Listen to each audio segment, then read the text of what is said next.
নাম হচ্ছে মোহাম্মদ জালাল মিয়া। আমি পদার্থবিজ্ঞান বিভাগ 18-19 সেশন, ঢাকা বিশ্ববিদ্যালয়। আমার হল হচ্ছে ফজলুল হক মুসলিম হল। তো আমি আগে ছাত্রলীগে ছিলাম। তো আসলে মানুষ যেটা বলে যে ছাত্রলীগ যেটা করে প্রথম বর্ষের সাথে, যে প্রথম বর্ষের সিট থাকে না আমাদের, হ্যাঁ। তো এই পরিপ্রেক্ষিতেই আসা আমার রাজনীতি।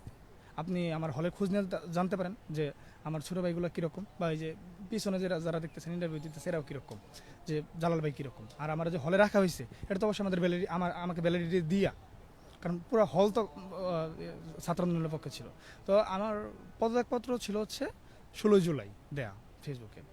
আর আমি পদত্যাগ দিতে চাইছিলাম তার 1 মাস আগে, অর্থাৎ আন্দোলনের শুরুতেই আমি পদত্যাগ দিতে চাইছি। কিন্তু আমার ডিপার্টমেন্টের জুনিয়র প্লাস হচ্ছে আমার রুমমেট, মানে রুমমেট জুনিয়র যেটা তানজিন ভুটানি, তারপর হচ্ছে 19-20, আর তন্ময় আছে, ও হচ্ছে জেনেদের।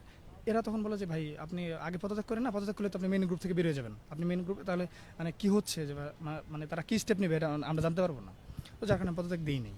তো যে সময় তারপর তো ইন্টারনেট ব্ল্যাক আউট হয়ে যায়। তো যখন আমি টাঙ্গাইল ব্যাক করি, টাঙ্গাইল ব্যাক করার পরে আমি পদত্যাগপত্র জমা দিই। যার কারণে আমার বিভিন্ন জায়গা থেকে ফোন টোন দিয়া যে হত্যা করবে এই সেই, মানে বিশেষ করে সাবাত, মানে যার উপর প্রথম আক্রমণ হয় যে তুই আমার জন্য কিছু করলি না, কিন্তু পোলাওয়ানের জন্য পদত্যাগ করে দিলে এই করলি সেই করলি, মানে ফোন দিয়ে আমার ঝুলাই রাখবে টিএসিতে, ফোন করবে এসে।